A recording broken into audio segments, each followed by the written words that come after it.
Bienvenidos a Laboratorio de Estrategia Educativa. Hola, esto es Laboratorio de Estrategia Educativa, el podcast en el que analizamos la irrupción de la inteligencia artificial generativa en la educación y su impacto en la sociedad para la audiencia hispanoamericana. Mi nombre es Jordi Rosquillas, emprendedor, EdTech y especialista en tecnología educativa. Y yo soy Carla Peregrina, bióloga especialista en comunicación de la ciencia. Y estas son las noticias de la semana. Esta semana en EdTech.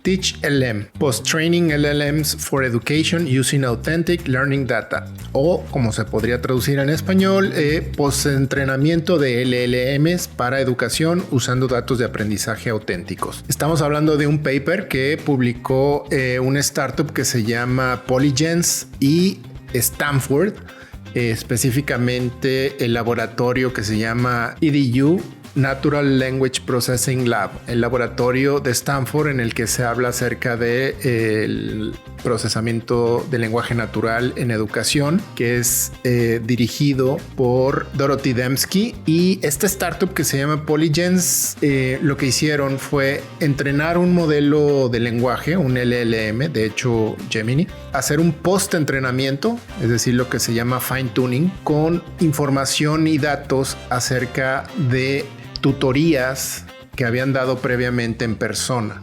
Esto conecta con el tema de nuestro podcast anterior, porque estamos hablando de cómo se modelan los modelos de lenguaje, cómo se modifican los modelos de lenguaje para poder hacerlos útiles como tutores. Y entonces el paper, que está muy interesante, explica qué fue lo que hicieron para lograr un tutor que se convirtiera en realmente un buen tutor. Primero, lo que hicieron fue obtener datos de entrenamiento auténtico, es decir, utilizaron las sesiones de tutoría que hubieran previamente hecho con estudiantes y tutores, fueron grabadas, fueron anonimizadas y funcionaron como datos para el post-entrenamiento, para hacer este fine-tuning.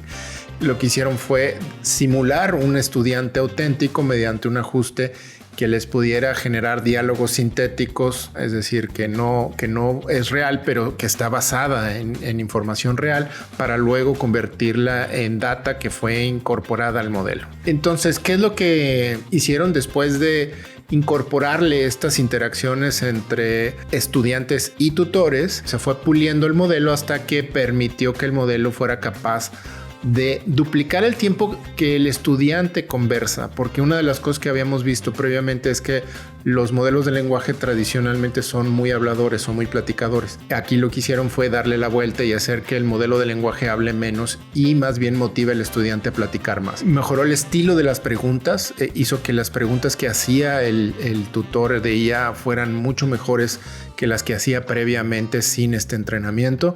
La longitud del diálogo se incrementó, era parte de las limitaciones, ¿no? Los diálogos con el tutor, con los modelos de lenguaje no entrenados, pues son diálogos más cortos. Aquí hicieron que fueran diálogos más largos. Otra de las cosas que es muy interesante, a mí este punto en particular me llamó mucho la atención, lograron que el modelo del lenguaje TeachLM preguntara acerca del contexto del estudiante, que era algo que ningún modelo de lenguaje sin entrenamiento hace. Usualmente no te pregunta acerca de tu contexto como para explicarte cosas. Y aquí sí se incorporó una necesidad o una característica que hace que el modelo pregunte sobre el contexto del estudiante para motivarlo un poco más, ¿no? Y específicamente en términos de programación mejoró las habilidades de los estudiantes. Entonces, bueno, con eso demostraron que eran capaces de usar el fine tuning, que le llaman, que es unos ajustes posteriores a los modelos, para hacer que se convirtiera en un tutor mucho más eficiente que los modelos tradicionales o que los modelos sin modificación. Y con esto la nota de este paper, la liga para el paper lo van a poder encontrar en las notas del podcast. Siguiente noticia, adelante Carla.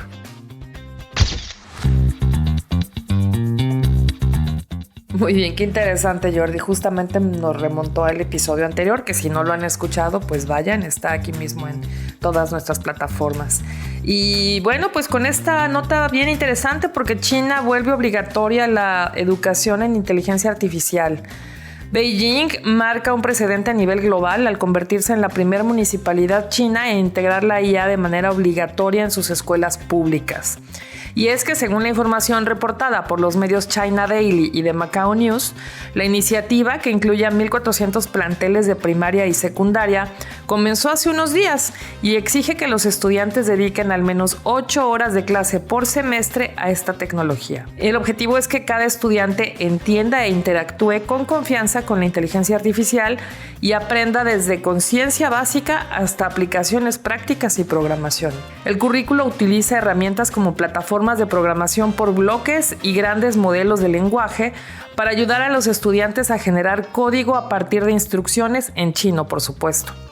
Este programa incluye que las secundarias colaboren con entidades como la Academia China de Ciencias y la gigante tecnológica Huawei para ofrecer cursos especializados sobre temas de vanguardia como interfaces cerebro-computadora y conducción autónoma. Y bueno, pues esta nota no solamente me sorprende, sino que además me emociona, ¿no? De pronto imagínate que estos estudiantes de estos niveles, ¿no? En secundaria tengan ya acceso a tener contacto con gente de la Academia de Ciencias o de empresas tecnológicas tan importantes como Huawei para aprender de estos temas. O sea, me estalla la cabeza, me emociona y me da mucha envidia, la verdad. Es muy interesante cómo China se posiciona todavía más, ¿no? Dentro del entorno geopolítico con el tema de la IA como pues un competidor que está a la cabeza, ¿no? Hemos hablado algunas veces también sobre los modelos chinos de lenguaje, los grandes LLMs, y no deja de ser muy interesante lo que está pasando allá. Y Carla, tú has dado clases y has usado inteligencia artificial. ¿Qué crees que deberías tú de saber acerca de los LLMs o de la IA generativa cuando la usas para dar clases? Creo que lo que deberías saber tendría que ser muy práctico, muy pragmático. Es decir, cuáles son los riesgos, o sea, dónde tendría que tener cuidado, poner atención por una parte, y por otra, pues ya una vez conocidos los riesgos, cuál es el jugo que le puedo sacar, ¿no? Y voy a poner el ejemplo clásico del Excel, que pues todo mundo aprendimos a usar ese programa y sabíamos muy poco de cómo se usaba, y de repente veíamos a un compañero en el trabajo o en la misma universidad que lo sabía usar de maravilla y decía uno, ¿cómo le hace? Entonces eso, ¿no? O sea, por una parte los riesgos, y cuando me refiero a los riesgos, sobre todo me refiero a los riesgos de información, a todos los huecos, y por otra parte, pues eso, ¿no? Todo el jugo que le puedo sacar. Justamente lo que acabas de decir es una aproximación muy usual, es buscar la aplicabilidad de la herramienta y conocer sus riesgos, ¿no? Entonces, a esto le podemos sumar algunas otras dimensiones, y esto me permite pasar al tema del día.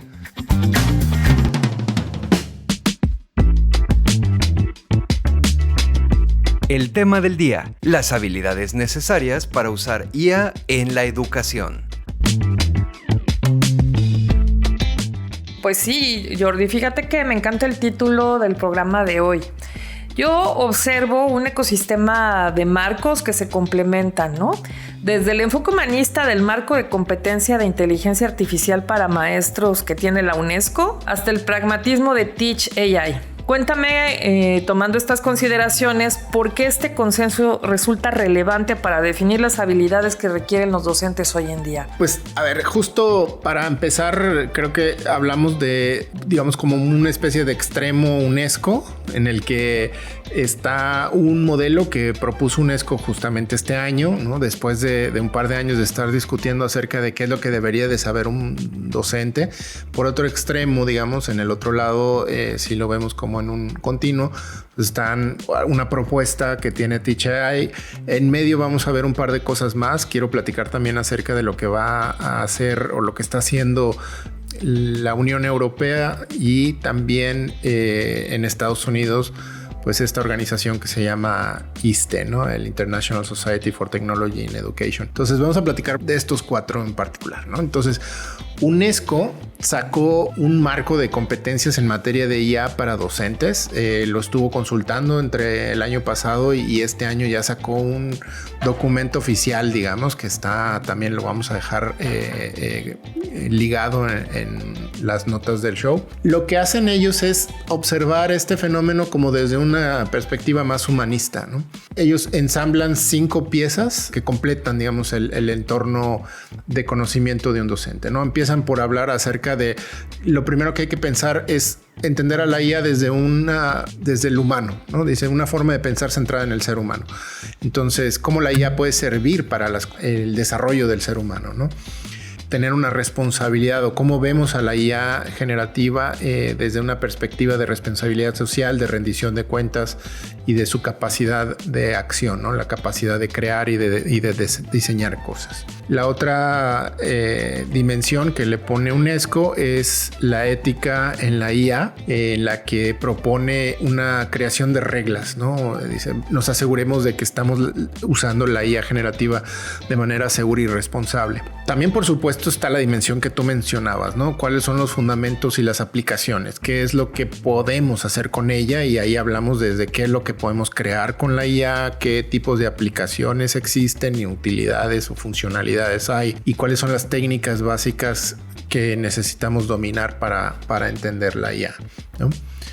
Otra dimensión, la cuarta dimensión, es la pedagogía de la IA. Y es la enseñanza asistida por la IA, ¿no? Es como la IA y los modelos pedagógicos se ensamblan, ¿no? Recientemente estábamos discutiendo esto en una clase. ¿Estabas dando clase? No, estaba recibiendo clase. Yo también estoy en un doctorado. Ay, mira, nos diremos doctores de ahora en adelante en algún momento. Pues igual y aplicamos las matemáticas y la misma variable de los 2 lados de la ecuación se cancela y nos seguimos diciendo Jordi y Carla. Entonces, en la clase de justamente de modelos pedagógicos estábamos revisando pues el constructivismo y el conductismo y la nueva escuela, etcétera, ¿no? Los modelos pedagógicos que, bueno, cualquier profesor seguramente ubica, ¿no? Y una de las grandes preguntas era cómo impacta la IA en los modelos pedagógicos, ¿no? Y aquí ese es parte de los elementos que contempla la UNESCO dentro del marco de competencias en materia de IA docentes, ¿no? Entonces hay que entender qué elementos puede impactar la IA, ¿no? Y finalmente la quinta dimensión que menciona la UNESCO es la IA dentro del desarrollo profesional, es decir, cómo puedes usar la IA para desarrollar habilidades docentes, tanto de IA como de cualquier otra cosa, ¿no? La IA como potenciador de la transformación profesional, la IA como herramienta para mejorar el aprendizaje organizacional, ¿no? Ya más a nivel de cómo mejoras las capacidades de los docentes, pues a nivel país, ¿no? A nivel estado, a nivel región. Esa es la UNESCO, ¿no? Entonces, a mí ese me gusta la perspectiva humanista que tiene esta propuesta, ¿no? Que tiene una mirada muy... También hablan de inclusión, hablan de responsabilidad acerca de los datos, ¿no? Etcétera. Entonces, y bueno, pues la UNESCO está alineada con sus metas de desarrollo de las Naciones Unidas, ¿no? Y bueno, pues tiene una mirada muy global, muy de apoyar a las regiones que todavía tienen una serie de retos importantes como el sur global, por ejemplo. Ok, continuamos con los diferentes modelos y el otro del que me gustaría comentar es el europeo. Aquí estos cuates desde Europa tienen un lugar que se llama el Joint Research Center o el Centro de Conjunto para la Investigación, y este Centro Conjunto para la Investigación tiene, digamos, una vertical de educación en particular. Y ellos definieron un marco de competencias digitales docentes. Empezaron por allá del 2013 más o menos. Documentaron todas las habilidades que debería de tener un docente después de hacer una serie de investigaciones y de conversaciones. Y sacaron ya una versión bastante completa que se llama DigComp Edu. DigComp Edu versión 2.0 salió por allá del 2016. y luego en el 2018 hicieron una revisión para el DIGCOMP Edu 2.2 en el que le agregaron una dimensión adicional, y luego llega pues la pandemia y luego la IA, ¿no? En el 2022. Y entonces todavía no sale del horno una, ya tienen que meter la otra. Exacto. Y aquí esto me recuerda a esta frase de que una vez que creíamos que teníamos las respuestas, nos cambiaron las preguntas. Exacto. Y aquí pues un poco le pasó a este marco eso, ¿no? Una vez que ya estaba el marco recién salido del horno y fue utilizado por España justamente para oficializar la necesidad de que los docentes tuvieran un mínimo de competencias digitales, pues viene la IA a modificarlo, ¿no? Y entonces, digamos, ya en España y en otros países europeos hay un marco legal en el que se regula las competencias digitales de los docentes y se dice, bueno, tienen que tener un mínimo de este tipo de competencias, y hay todo una estructura de evaluaciones y de mecanismos para determinar qué son los mínimos que se espera de los docentes. Pues llega la IA y entonces, bueno, lo que han hecho es plantearse el DIGCOMP Edu 3.0. Entonces han estado todo este año 2025 en reevaluación de la siguiente versión del DIGCOMP Edu para sacar la versión 3, que va a estar a finales de este año.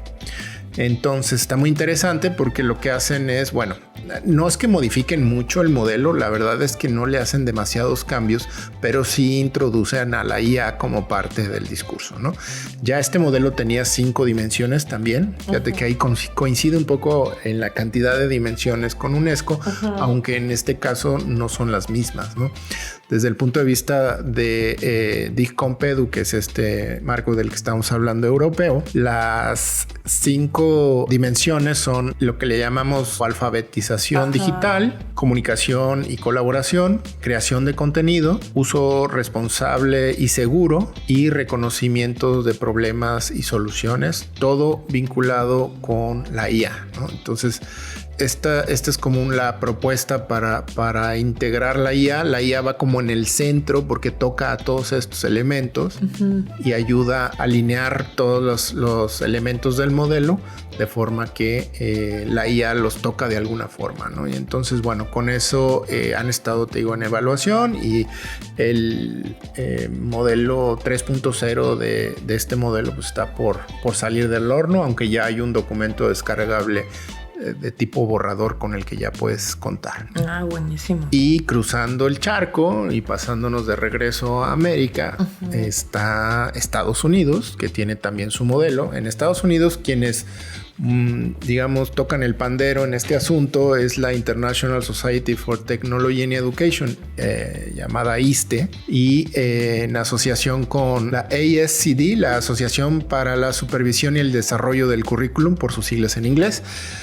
Y estos cuates de ISTE y ASCD pues ya tienen un modelo también. Digamos, hay una serie de competencias que ellos buscan que los docentes en Estados Unidos desarrollen, que es bastante más práctico, digamos, es como un poquito más pragmático, tiene que ver más con habilidades digitales, con el uso de las herramientas, sí tiene dimensiones también de seguridad, de cumplimiento, y que tienen que ver con cómo se usan dentro de la perspectiva pedagógica, y ahora le están agregando también a una capa, digamos, de IA.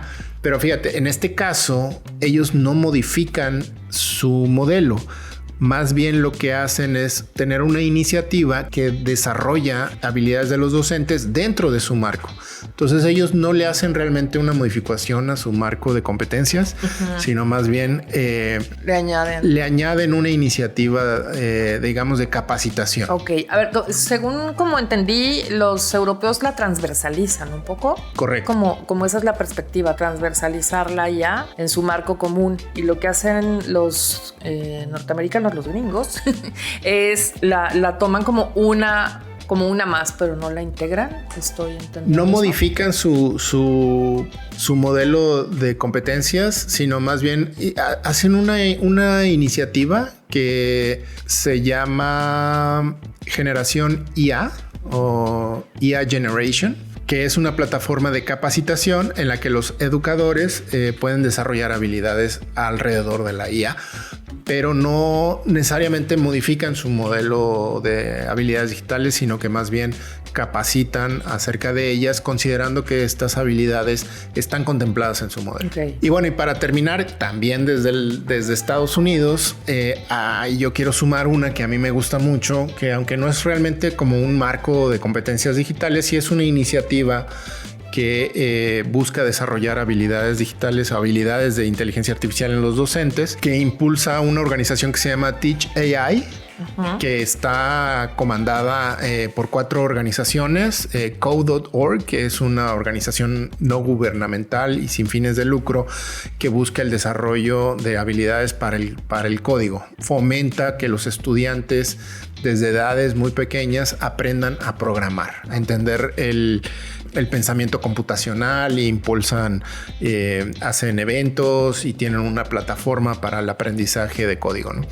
También está ahí ETS, que son esta compañía que tiene el TOEFL, que son este examen que mide tu competencia en inglés. Y también está ISTE, que es ya dijimos, el International Society for Technology and Education. Y está Khan Academy, que bueno, ya sabemos que soy muy fan. Entonces, estos cuates de Teach AI tienen un documento muy bonito. Además, su página es muy entendible y muy práctica. Tú puedes ir ahí a teachai.org y tienen un modelo de 4 piezas. Es muy sencillo de entender. Es cómo te involucras con la IA, es decir, cómo reconoces el rol de la IA y su influencia en diferentes contextos, cómo la puedes evaluar, examinar, cómo funciona, etcétera, ¿no? Digamos, es como la primera pieza. La siguiente categoría es cómo creas con IA, es creando cosas con IA. La tercera pieza, digamos, es gestionando y administrando la IA, que esto tiene que ver un poquito más para los roles de liderazgo, ¿no? Es qué haces con la IA desde el punto de vista de gestión y administración. Okay. Y finalmente diseñando con la IA, es decir, cómo la IA te sirve para diseñar contenido, planes de estudio, etcétera, ¿no? Cómo puedes hacer cosas con la IA. Y con eso cubren los diferentes ángulos que hay, que ellos consideran claves. Y es una iniciativa que nació muy rápido y que busca ser muy práctica, ¿no? Muy pragmática. No es como demasiado política. Ni política, ni contextual, ni demagógica, o sea, no se va así como que demasiado a la epistemología de la IA, sino más bien es un poquito más práctico.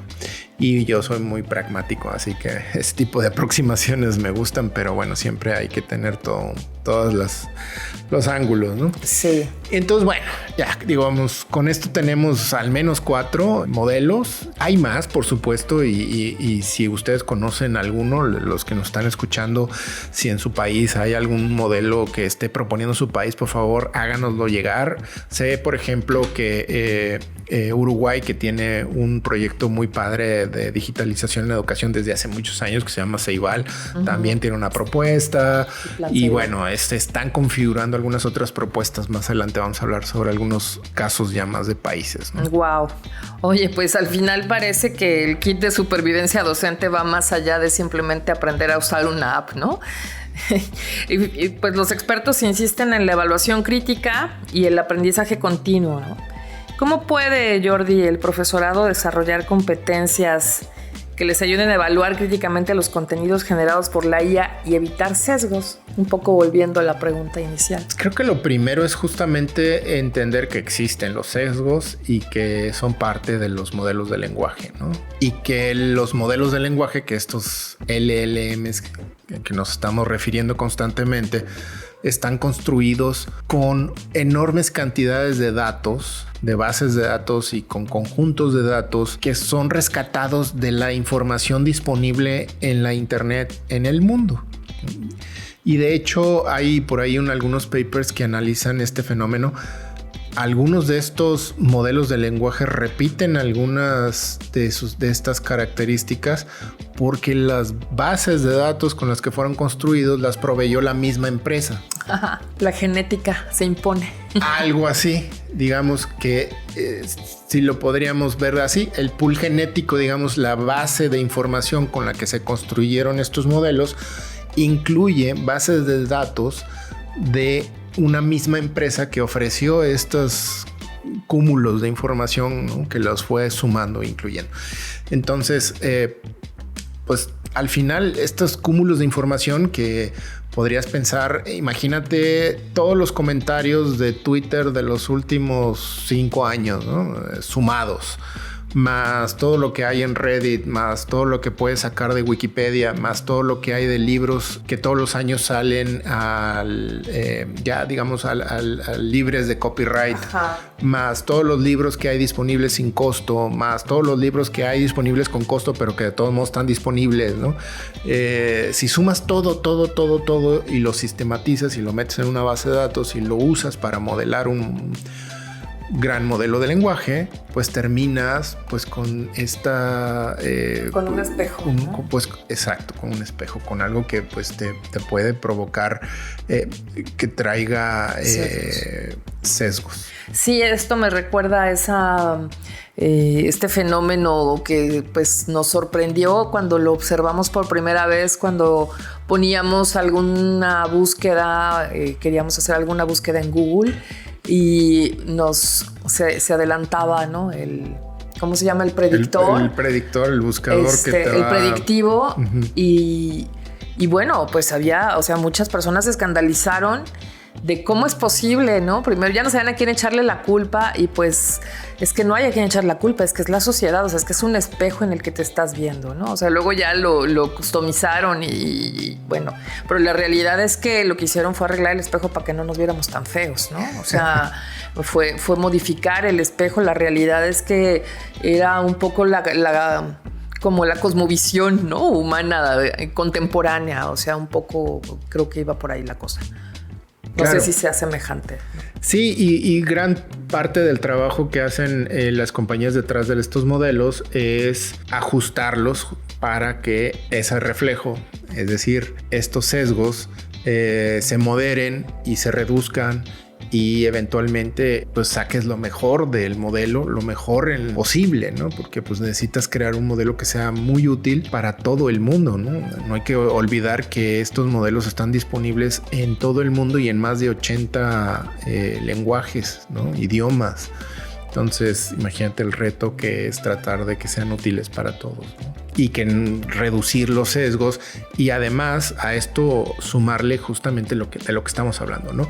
Que los docentes tienen que entender estos modelos como lo que son. No es una herramienta diseñada para la educación, es una herramienta diseñada para el mundo. Es una tecnología de uso general que debe de ser ajustada y entonces esos ajustes necesitan incorporar esta visión de cómo lo usamos de manera crítica. Exacto. Y entonces creo que volviendo un poquito a lo que decíamos anteriormente, los frameworks o los modelos de desarrollo de habilidades para la IA en los docentes usualmente tienen un componente de análisis crítico, ¿no? De observar a la IA desde un punto de vista crítico. Por ahora, ¿qué te parece si hablamos de quienes justamente materialmente están poniendo las herramientas en manos de los profesores, ¿no? Google con su foco en productividad, Microsoft, ¿no? Que está alineando su ruta de aprendizaje con los estándares de UNESCO, el enfoque de Anthropic y su marco 4D, a ver si nos puedes hablar un poquito de eso, y por supuesto OpenAI. Dime Jordi, ¿consideras que la formación liderada por la industria es una ayuda totalmente o estamos ante la antesala de los currículos desarrollados por las propias corporaciones? O sea, existe ese riesgo. ¿Qué es lo que tú ves a futuro? A ver, las empresas que están ofreciendo capacitación docente son las empresas que pusieron los LLMs allá afuera o viceversa. Las empresas que pusieron los LLMs en manos del mundo, pues ahora están ofreciendo formación para los docentes. ¿Por qué? Porque se están dando cuenta de que es necesario entender cómo pueden aplicarse en la docencia, ¿no?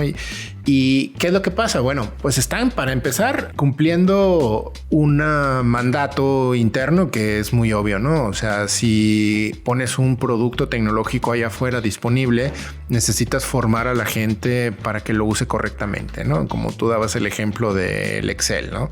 Estas empresas pues ponen a disposición de sus usuarios capacitaciones para usarlos, ¿no? Y específicamente capacitaciones para docentes en las que consideran los diferentes elementos que deben de tener los docentes, ¿no? Pero pues obviamente estas son capacitaciones que tienen que ser más prácticas, ¿no? O sea, típicamente son capacitaciones en el uso de la herramienta específica, ¿no? El Copilot de Microsoft, de Gemini de Google, Cloud de Anthropic.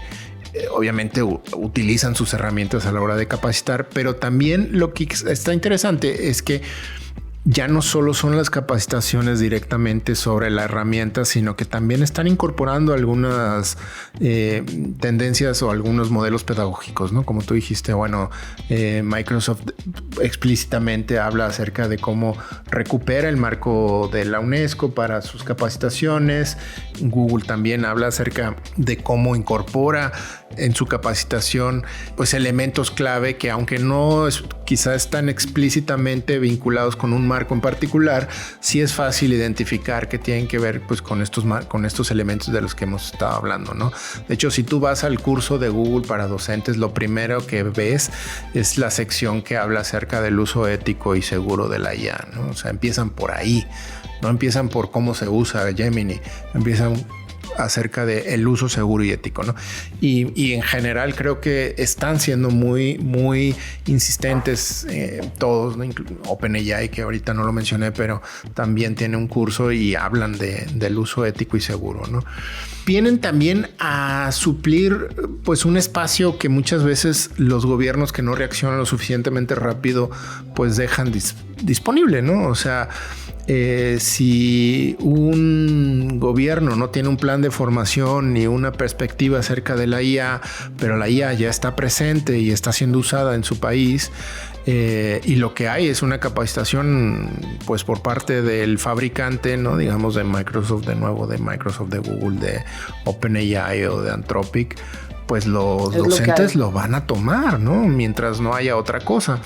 Hay otros países que sí tienen pues oferta formativa permanente, ¿no? Digamos España y Chile, ¿no? Que tienen sus plataformas y sus ministerios tienen herramientas o lugares en los que te puedes ir a capacitar, ¿no? Y ahorita hablamos un poquito más de estos y otros que, bueno, tienen iniciativas más regionales, etcétera, ¿no?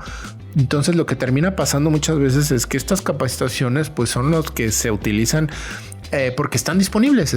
Muchas veces son gratuitas, muchas veces están en línea, muchas veces son muy fáciles de digerir y son las que necesitamos porque son las herramientas que estamos usando. Exacto, Jordi. Aquí es donde siento que topamos. Fíjate, en Hispanoamérica, pues hablar de inteligencia artificial avanzada suena de pronto como broma de mal gusto, ¿no? Si sabemos que una gran proporción de aulas ni siquiera tienen acceso a energía eléctrica, ¿no? ¿Qué tanto esta brecha digital, o sea, en este sentido, la falta de infraestructura y acceso obstaculiza la implementación de estos marcos globales y, bueno, pues nos deja merced, como mencionábamos, ¿no? De estas grandes corporaciones? Fíjate que ahí hay algo que yo considero honestamente un falso debate. O sea, este tema de no, pues es que cómo quieres enseñar habilidades digitales cuando no hay ni agua en el baño. Entiendo ese argumento, por supuesto que debería de invertirse más en educación y en infraestructura educativa, pero creo que el argumento que se esgrime para evitar invertir en tecnología educativa es y pues siempre va a estar ahí, ¿no? O sea, no, pues es que no hay suficiente infraestructura educativa y entonces, por lo tanto, si no se resuelve una, no podemos comenzar con la otra. Yo creo que es momento de cambiar la perspectiva y decir, a ver, ok, bueno, pues no sé cómo vamos a resolver el tema de infraestructura, pero vamos a intentar resolver el tema de conectividad, porque ese es el problema de ahorita y es el problema más complejo y el que más nos está dejando como región emproblemados. O sea, como región, Latinoamérica, Hispanoamérica, tiene un gran problema de conectividad en las escuelas, tiene un gran problema de conectividad en las casas de los estudiantes. Y si no se observa el problema desde una perspectiva de educación, ¿no? O sea, en el que los sistemas educativos tengan que entrar a jugar un rol en el tema del acceso a la supercarretera de la información, pues entonces vamos a continuar así, ¿no? Y vamos a terminar así y entonces pues, vamos a seguir siempre detrás, ¿no? Entonces, a ver, quiero como confirmar dos cosas. Uno, en efecto, el principal problema del desarrollo de habilidades digitales y el principal problema para aplicar los marcos de aprendizaje de habilidades de IA en los docentes sigue siendo la conectividad y el acceso a las plataformas y el acceso a Internet. Y dos, creo que no debemos de esperar arreglar las demás cosas pendientes en la educación, sino que nos podamos pegar un brinco y tratar de cerrar brechas en temas de digitalización sin poner como pretexto que no hemos arreglado otras cosas. Claro, sí, es que pues nuevamente comparándonos con China, ¿no? Que ya me dejó traumada, tenemos el riesgo nuevamente de que la IA se convierta en otro multiplicador de desigualdades, de las desigualdades que existen en la región, ¿no? Exacto. Si nos esperamos, ¿no? Y seguimos debatiendo el momento óptimo para atacar este problema, estamos alimentando más la brecha que está abierta, ¿no? La brecha de conectividad, la brecha de desigualdad en términos de acceso a la información y al desarrollo de estas habilidades que son tan importantes. Sí, y fíjate que en este sentido quisiera abundar, ¿no? Ya con el panorama regional, donde pues por un lado tenemos a Argentina con su iniciativa Paideia, que ahorita nos vas a contar un poco más, por favor, de qué se trata, que vuelve a la IA curricular y obligatoria. Tenemos a México en una fase más fragmentada y tenemos pues otros modelos como el de Chile o España, ¿no? El curricularista o el integracionista. Y quiero preguntarte ¿cómo ves? ¿Cuál de estos se perfila como el más efectivo para formar masivamente a los docentes en nuestra región? Bueno, creo que son aproximaciones diferentes. Cada una tiene características que creo que son buenas y algunas contras, ¿no? En el caso de Paideia, pues a mí me llama mucho la atención. Fue una iniciativa de Argentina de incluir una currícula ya acerca de IA, de meterla ya en las aulas y de movilizar todo el sistema educativo para que se incluyera esto ya como parte oficial de su currículum, ¿no? ¿Qué tiene de ventaja esto? Pues que en el momento en el que lo haces oficial, en el que ya se convierte como parte de los requisitos obligatorios, pues movilizas a todo el mecanismo burocrático para empezar a cumplir con los mínimos necesarios, ¿no? Y eso hace pues que cosas sucedan, ¿no? Qué tan buenas, qué tan malas, no lo sé. Digamos, ya habrá que evaluar realmente qué impacto tiene y cómo lo están logrando, porque de nuevo pues tendríamos que, o sea, tienes que entender el contexto, ¿no? Temas de conectividad, de habilidades digitales, etcétera, ¿no? Digamos. Pero por lo menos ya empieza, ¿no? A movilizarse. Sin embargo, pues digamos como una especie de crítica se podría considerar pues que es verticalizado, ¿no? Viene desde el Ministerio de Capital Humano y materializa la Secretaría de Educación, y lo que hace es impulsar el uso pedagógico de herramientas basadas en inteligencia artificial, sí o sí, ¿no? Entonces, pues ya no dejas como mucha libertad para cuestionar o para evaluar, ¿no? Ya hay que hacerlo y hay que hacerlo, ¿no? Y entonces, bueno, de nuevo, ¿no? Puede tener algunas ventajas y puede tener algunas desventajas, pero aquí creo que, y yo de nuevo, como soy muy pragmático y muy práctico, pues a mí me agrada un poco el hecho de movilizar las cosas, ¿no? Y luego de ir arreglando en el camino. Pero bueno, otras digamos, en otro extremo, pues podemos observar a Chile y a España, que más o menos los meto en una misma cajita desde mi perspectiva, porque, por ejemplo, Chile tiene el CPEIP, que es el Centro de Perfeccionamiento, Experimentación e Investigaciones Pedagógicas, vaya nombrecito, pero además es un ente que impulsa la capacitación y el desarrollo de habilidades digitales en Chile, que tiene ya un programa muy bien puesto, digamos, para desarrollar estas habilidades. Digamos, muy bien puesto en el sentido en el que hay fondos accesibles para desarrollar estos cursos y para que las diferentes organizaciones o instituciones educativas puedan acceder a estos fondos y puedan desarrollar las habilidades de sus docentes, además de que tiene una oferta de cursos abierta, etcétera, ¿no? Y en España está el INTEF, que es el Instituto Nacional de Tecnologías Educativas y de Formación del Profesorado, ¿no? Que es un ente específicamente diseñado para desarrollar habilidades tecnológicas y habilidades digitales de los docentes. Que a mí el caso de España me llama mucho la atención porque justamente, y esto es un pequeño paréntesis, el DIC Compedu se piloteó primero en España y luego se trasladó al resto de Europa, ¿no? Entonces España ahí trae un liderazgo en términos de desarrollo de habilidades digitales para los docentes. Y bueno, en México la verdad es que no tenemos un plan. Lo que tenemos es una serie de iniciativas estatales dependiendo de cada región y un poco una iniciativa centralizada que impulsa habilidades digitales y que está empezando a hablar de temas de IA. El otro día estaba yo viendo un programa, digamos un canal de YouTube en el que están hablando acerca del uso de la IA en México, ¿no? Y los docentes, todavía no se habla de una política pública completamente definida al respecto, ¿no? Ya trae México un rezago, ¿no? Al respecto en términos de tecnología en educación, si mal no he observado en comparación con otros países de la región, ¿no? Donde México lidera en muchas cosas, pero ahí creo que sí trae un rezago. Sí, en varios frentes, en la conectividad, por un lado, ahorita con algunos programas pues ya se está cerrando un poco esa brecha, pero por un lado la conectividad, por otro lado la política pública en términos de tecnología educativa ha sufrido bandazos, la verdad, ¿no? Y si lo comparamos con algunas iniciativas bastante más concretas y medibles en Colombia y en Chile, pues sí estamos bastante detrás, ¿no? Así que hay ahí, y bueno, lo que está pasando ahorita con la IA es reflejo de este retraso, ¿no?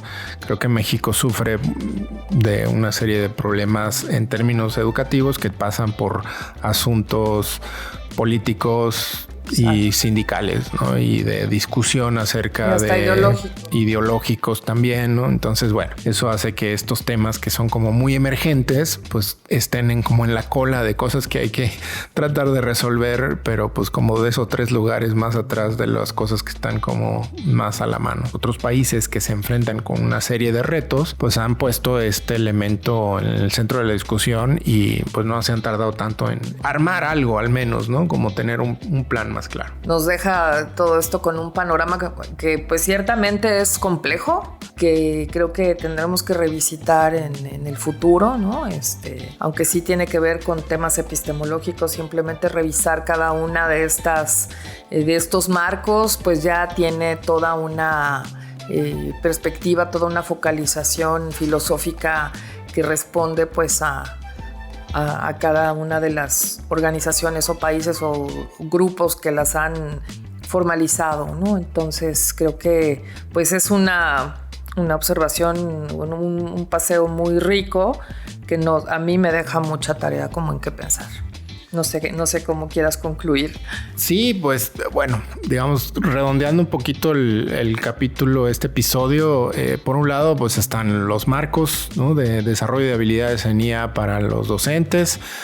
Creo que si nos están escuchando con el interés de desarrollar habilidades de los docentes, pues creo que ahí les dejamos al menos 4 ideas de dónde abrevar, los retos que implica incorporar estos marcos a las iniciativas en cada país.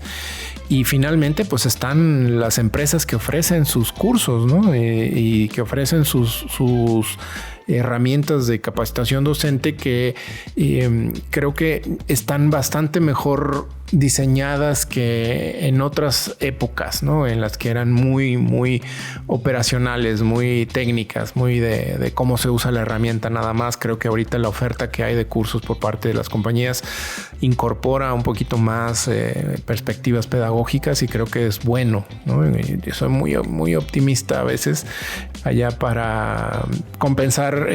Pueden estar a Audrey Waters, que es una autora que habla sobre todo lo malo que trae la tecnología educativa.